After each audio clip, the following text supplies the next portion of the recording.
Lamont Roach and Pitbull Cruz fight in a great fight last night in San Antonio. I was there, which I'm so happy to say because I feel like 80% of the time this year I go, Raheem, you were there. No, I was there. I was there last night where the Spurs played. Pretty dump arena to have Victor Wembanyama there, by the way, but I digress. Real quick, I wanted to say I love this fight. These two guys, Esau Cruz and Lamont Roach, were the epitome of warriors inside the ring and the epitome of class outside the ring in the post fight and how they respected each other. And not only were they the epitome of class outside the ring, but they weren't vanilla and boring. Both guy was like, oh, the referee was on your side. No, the referee was on your side. No, I clearly won the fight. I clearly won the fight. But with the utmost respect for each other, after they beat the shit out of each other and were both lumped up, sitting side by side, they made magic in the ring last night. I love that. And what was refreshing about covering this fight in the aftermath is Cruz is a star, right? He's not a superstar, but he's a star. And Lamont Roach is a very likable man and fighter. But they don't have two of these obsessive cult of personality fan bases that we have to deal with when we talk about superstars.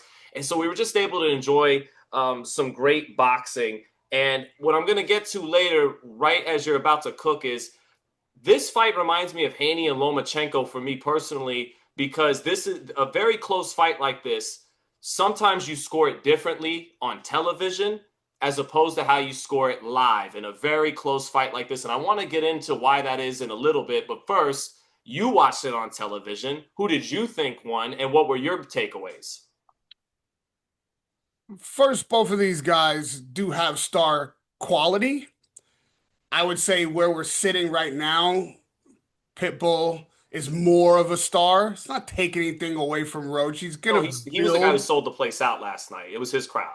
He sold the place out. He's got, I think, a longer We're 10,000. history. I got to, He's got a not quite a sellout, longer. but yeah. He's got a longer history of exciting fights that people remember.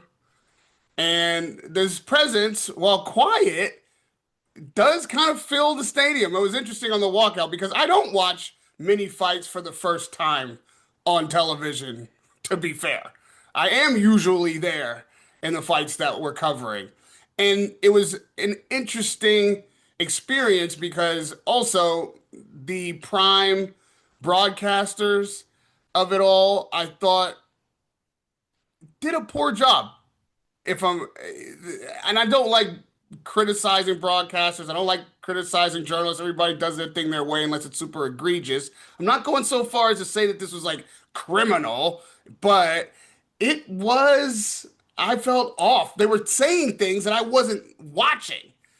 And I was confused. It's like, are these punches landing? Because it looks like these punches, not all of them, but some of them are landing. And they were seeming to be selling the idea that Roach was winning in spots where he wasn't, and that Pitbull was having less success than he was. And so that was a bit distracting for me, and I could see it to be swaying for some people who are watching the fight. And while you say that neither one of them has a, ardent fan base, what's the word that you introduced last week that I love The about? parasocial, it's the word of the year by the Cambridge Dictionary. And, Parasocial and define it? relationships. Yeah. The parasocial relationship, but define parasocial? Well, it's when you kind of have an unhealthy relationship with a star, a celebrity, an athlete that doesn't know you exist, and you kind of worship them and live vicariously through them, get angry for them, get happy through them, all that kind of stuff. And these two guys, like you said, Roach has charisma. Pitbull stuck his tongue out at the end. And that's what I mean. Like they have some swag, but they don't yet have that cult of personality. They're just Right, but two fighters. what I'm saying about that definition is in the build up to this fight, we did a preview show, and a lot of people were parasocial about Lamont, or maybe they're just anti-parasocial about me. That is also possible There was when it came standard fair to tribalism in this fight. Standard fair tribalism. Let's tribalism. yeah, let's go with tribalism. It didn't quite reach that sycophantic Right. level, but I was a bit surprised by how sensitive people are to a perspective. Now, again, I don't pick fights, so I'm not sitting here saying I told you that this would happen or that would happen or this fighter won or that fighter won because I picked them. I'd simply offer a perspective and one I hope you haven't heard before, or look at a fight from an angle that isn't being promoted. It's not always about, and because I approach it differently, this is something I've learned later in this career, which is why I stopped picking fights. I'm choosing a lane, which is to be able to give you a perspective or an angle that either you haven't heard yet, haven't thought of, or that I see that needs to be a part of the discussion. Sean, I love to talk to you in these shows because you're so on point with your perspective because you got the X's and O's and you back it up with the history of the fighter and you offer that to the audience is in front of us. So I offer something different. That's your lane. I don't need to regurgitate or repeat what you've just said or just agree with you on the points that you are correct. I just point out, yeah, that is a great point, Sean. Here's another way to look at it. Here's another point that might contrast that or broaden the picture and put and fill in the blanks. That's all. And what we saw Saturday night, I believe, was pretty close to the perspective I offered. Wasn't a prediction. I just said that this is one way to look at this fight. This is one way to look at what Lamont Roach is bringing into the fight. Let's look back at the Tank fight. Before the Tank fight, did you make him or would you have made him a favorite? And the answer was no. And this is why. And the fight being on the inside, the fight being in a fight where they're exchanging in the center of the ring, I didn't think favored Lamont Roach. Whether or not you think he was winning that battle, the reason I didn't think it favored him is because the accumulation of punches that Pitbull was throwing. Yes, the crowd plays a part. If all of those punches aren't landing, but one or two is, and then he punctuates the round with one or two big shots, it convinces you more that the flurry of punches that he's throwing are landing. It's psychological. The crowd is reacting to everything. And even with the commentators commentating to the opposite, the people who were there, such as yourself, I think, are experiencing something else. It's much more difficult to see what is landing. And in the more punctuating shots, the more heavy shots that Pitbull lands, the more convinced you are that the smaller shots must be a landing as an accumulative factor to open up those big shots. Watching it on TV, I thought more punches were landing than the commentators were given credit for. I think later in the fight, people even in the arena, and including myself at home, thought Roach picked it up and started to win the later rounds. I saw Pitbull licking his tongue out as a sign of frustration, not being comfortable. Somebody in the press conference said that this was meant that he was comfortable and found his rhythm in the fight. I was giving him his own medicine. Let me get on the back foot for a minute, make you chase after me and see how you like it kind of thing. Yeah, now that's an adjustment that I think was made out of necessity, not out of decision. They may say now that, oh, that was part of the plan. No, that wasn't part of the plan. That was an adjustment, and it worked for a minute, and it did show him that he had another wrinkle, but he needed to make that adjustment. And I don't want to go on because we really should break this down into pieces, but let me just say, since we're talking about the television perspective, I don't know what was happening when it comes to the low blow point deduction. I don't think that point deduction was warranted. However, a point deduction was warranted. I mean, an accumulation of fouls, maybe. I'm not mad that he got a point deducted. I wouldn't have deducted it for that. Maybe for the holding, maybe for the spearing of the head here and there, which I have no tolerance for. If I catch you spearing your head or intentionally trying to put a butt in, that's no warning. That's an immediate point deduction if I'm the ref. I think belt line shots are legal. To me, belt line shots are legal unless your belt trunks are well below the belly button and the referee says nothing on the belt line ahead of the fight, nothing on the belt line counts. Then belt line shots are believed. I mean, that's why the term below the belt. Right. That's why the term is he hit me below the belt, not on the belt. So I didn't see that as the reason, but I mean, Cruz, so many fouls, so many little advantages he was taking outside the rule of boxing. And it felt like he was trying to do just enough of everything so you couldn't pin him down on anything. But with an accumulation of fouls, you deserve to have a point deduction. That's not the finish of my fight, but I don't want to, Yeah. No, you're cooking as always, as you tend to do. Yeah, I'm happy you brought that up because I tweet and got a lot of flack on Twitter for it. I go, point deduction? Nah, that's bullshit. And it was because my feeling was like, conspiracy Sean started to kick in. And I was like, they want the Roach Tank rematch. And I'm like, they got him his point back. I'm walking that back because, like you said, like people were, like Sean, he was low blowing, he was hitting the back of the head, he was headbutting, and I'm like, all right, fine. It was just that was my first reaction at the time, and now I'm like you said, I'm like, in retrospect, yes, the point deduction is fine. And also, as I reflected on the fight, I said, the draw was probably the right call. Now, live, I edged it to Cruz. And I didn't, Twitter, the internet was rough in there, Raheem. So since I can't tweet my round by round, I stopped scoring. So now I'm just going to enjoy the fight because if I'm scoring, it's for a reason, right? So Uh, I kind of, and you cannot score fights that way. That is not the way fights are scored. But watching it as one big picture, I thought, look, he had the moment of the fight with the knockdown, and Roach never quite produced. He came on strong and fought extremely well, but he never quite produced that moment to offset his moment. Now, clearly, again, the fights are scored round by round and all that. But I thought Cruz may have stole the 11th, for example, in the last 10 seconds. He landed a pretty good combination.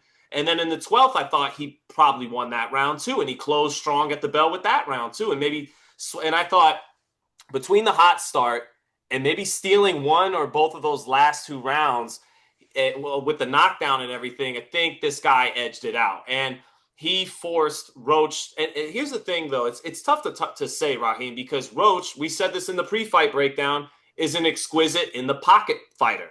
He moves. He has efficient, smart feet, but doesn't have the swift feet of a Shakur, of a Haney, of a Gervonta Davis once he injured his hand. He's more of a worker bee. He's not as much a thoroughbred talent as those guys, but he's a technician and has a lot of grit. And he's an excellent counterpuncher in the pocket. But I thought he started a little too hot. And funny enough, the judges gave Pitbull both of the first two rounds. I thought Roach was landing sharp counters in the first two rounds, but I thought Pitbull was speeding him up and was making him have to take more chances than was good for him, and that's why he got dropped in the third round. But the reason why I'm trying to quantify, and you touched on a lot of reasons why are really close fights like this sometimes different how you score them on TV as opposed to in the arena, like Haney Lomachenko. Live, I had Lomachenko. On television, I have Haney. And I think it's because you scored a little bit more like an amateur bout in the sense that you count punches being landed. And in person, you see who really lands the most effective crunching shots of the round. And that quality can outweigh that quantity more live. And on television, it's a little bit the other way around. And then also, Roach did the Matador thing in the 10th round, but he was not the Matador in this fight. He was dragged to the pits of hell. And ring generalship, yes, Roach was able to move and counter at times and walk him, and his left hook was sizzling in this fight. Beautiful left hook by Roach in this fight, even though he got dropped by Cruz's left hook. But ring generalship it's not always as cut and dry as just one guy's able to control with pressure all night and move you from pillar to post. And it's not always the Matador circling and turning you in the center of the ring. This was a push and a pull. It was close in that regard. But I thought ultimately, look, Roach, when he fought Tank in Brooklyn in March, was able to control the center of the ring. He wasn't able to really do that with Esau Cruz. That's a point of ring generalship in Cruz's favor. So I suspect when I watch this fight on TV, I'm probably going to score it for Roach, but I'm probably going to lean Roach, but live, or maybe not from what you're telling me, but live, I lean towards Cruz. So you get a draw and make them do it again, and I'm okay with that.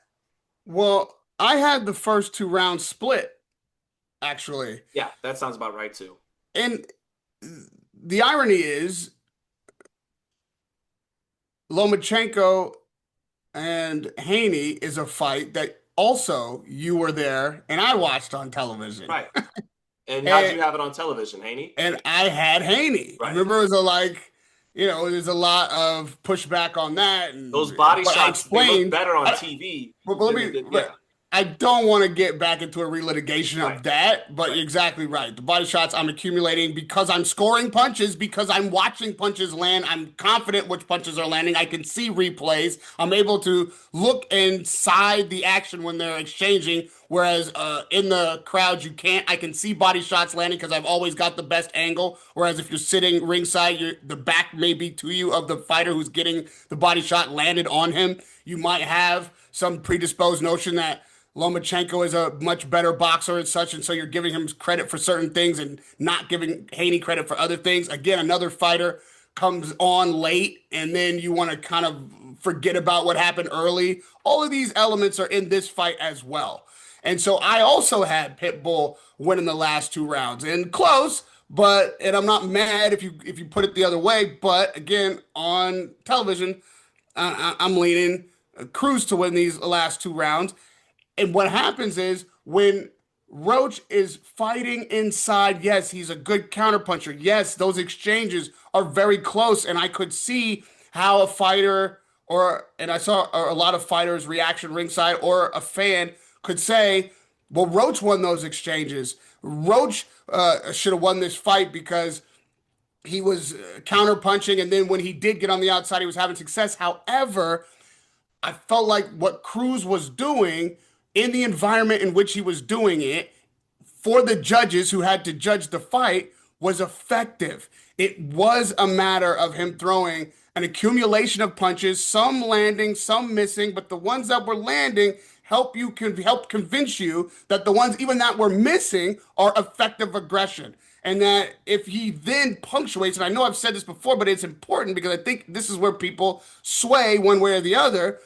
You begin to supplement what you're seeing with what you're assuming when you can't see what's happening, when you're there live, right? You can't see every punch, which is landing and which isn't in an exchange, no matter Especially how where they seat us much now. We're not acumen, actually ringside anymore. They put no us on a matter, riser 20 rows back. So no matter how much acumen you have, without a camera, without close up, without a replay, ringside in the arena, you just can't see every punch land, especially in an exchange. And Pitbull was making his case. And he did have the bigger shot, and he got the knockdown. And even with the knockdown, I don't think Roach was hurt in the knockdown. I think he got buzzed for sure. And he did stay on his feet. It was a legit knockdown, of course. His glove touched the ground, but it wasn't like he got hurt and had to recuperate or anything like that. He just scored a knockdown. And it helped convince, I believe, the judges that that round and subsequent rounds that Pitbull was having success. So what Roach needed to come back from, whether you think it should be this way or not, it is this way.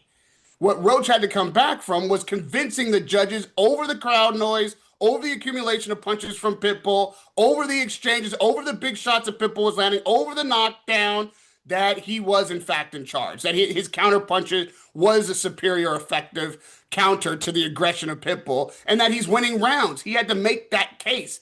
And by the time he was starting to be convincing, and he was starting to box, I thought he had more success when he did start to box and forced, not by choice, not by design, but by choice, a necessary adjustment that Pitbull had to make, which was to start boxing. And he had a little bit of success when he was doing that. So it's difficult, I believe, for the judges to then give the fight to Roach, give the rounds to Roach. Pitbull did better than what the announcers were saying. I think a lot of people at home that were watching may have been swayed by that as well, because even when watching it on TV, it's still happening very fast. You may not go back like I do and rewatch it yourself. You may be way more influenced by what you're hearing. And if the panel says if the panel says that punches are missing, which they said a lot, oh, he's missing all these shots. I disagree. He wasn't missing all those shots. You understand? And so you hear that and you just go on watching the fight, assuming that they're correct.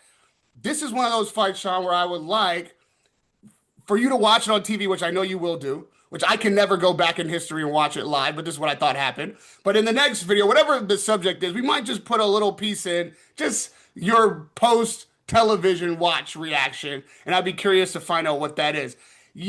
I'm okay with the draw.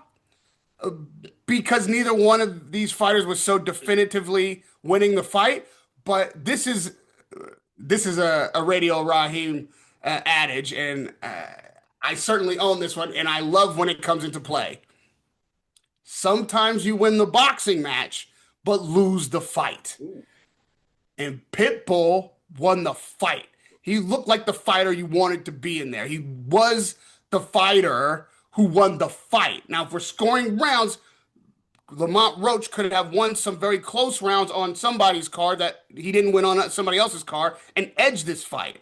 The draw is also very possible. It's very debatable on the boxing match. But because you were in the arena, and I think that immediate post-fight reaction of yours was very astute, it's because Pitbull won the fight. And this fight was set up, even in the pre-fight promotion, like a fight. So what you not a boxing match, right? From Roach. And I thought Roach was like, I'm coming, I'm not coming to dance. And he didn't. right, which I thought was a mistake because Right. he's going to lose the fight. Kind of and the happy he did it boxing because it was match fun to watch. is what he wants to have, right? I'm not complaining. I Right. enjoyed it. And also, it must be said, the holding from Pitbull was egregious, atrocious.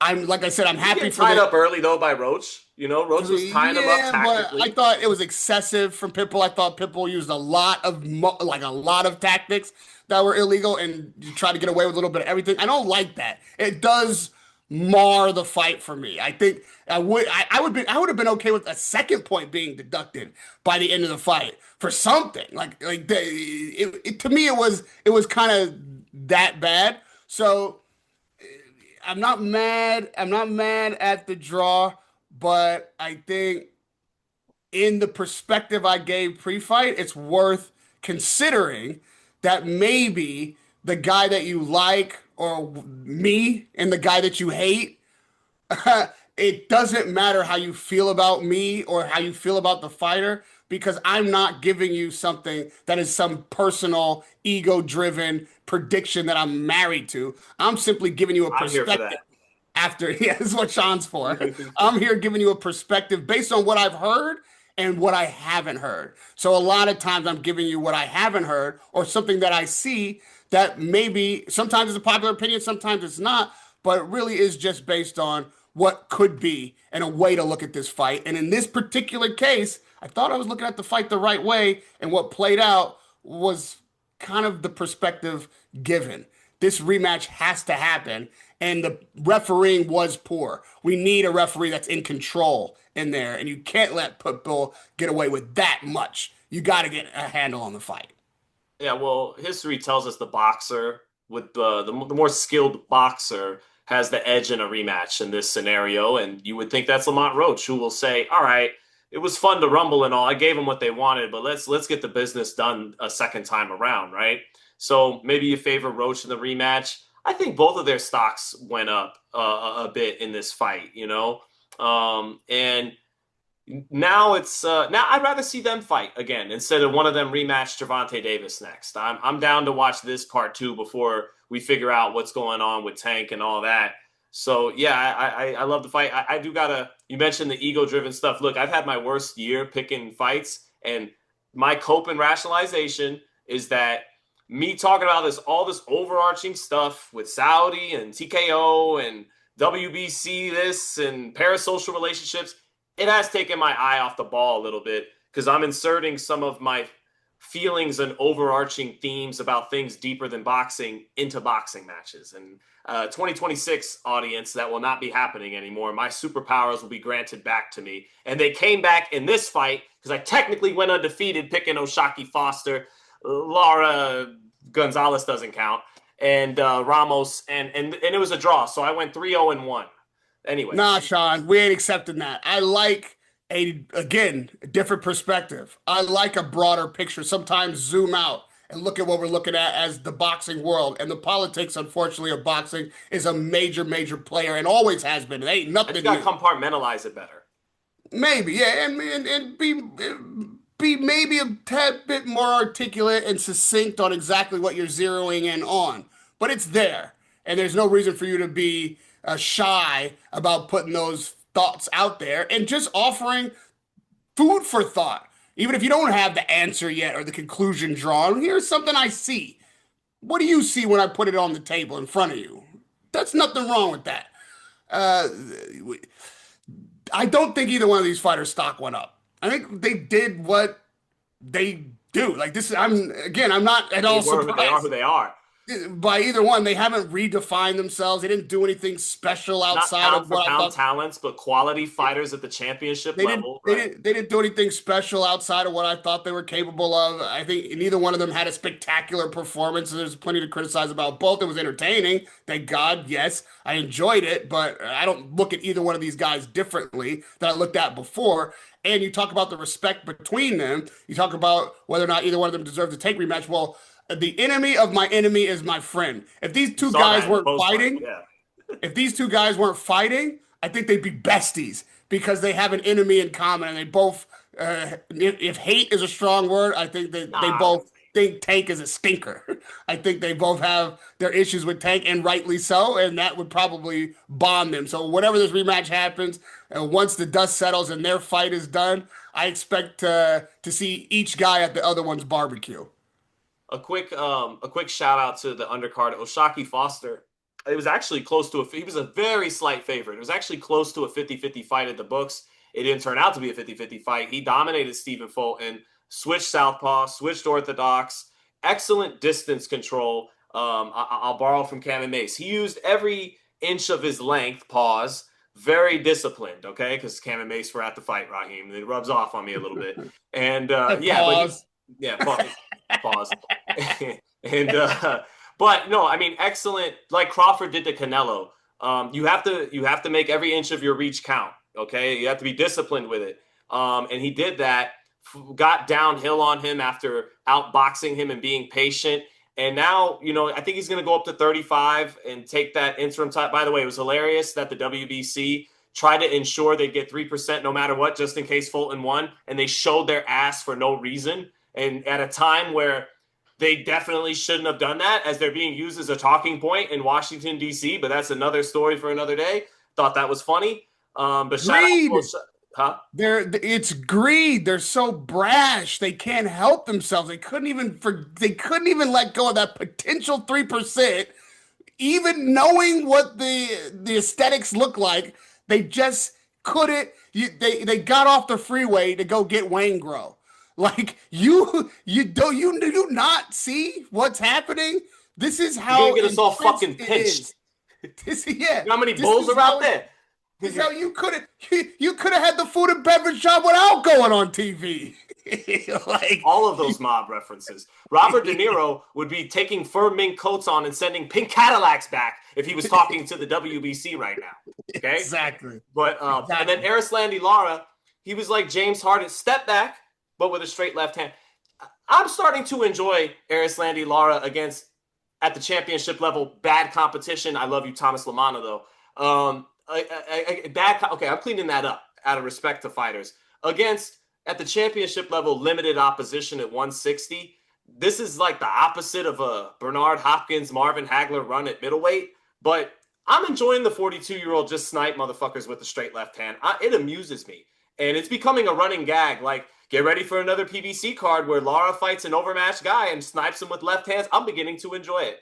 And then on the undercard, shout out to Sugar Shane Mosley Jr., who left it all in the ring. I mean, being a late starter, not having the best sense of distance and feigning and all that stuff, he took an incredible shot from Ramos time and again, hurt him twice in back-to-back rounds, the fourth and fifth.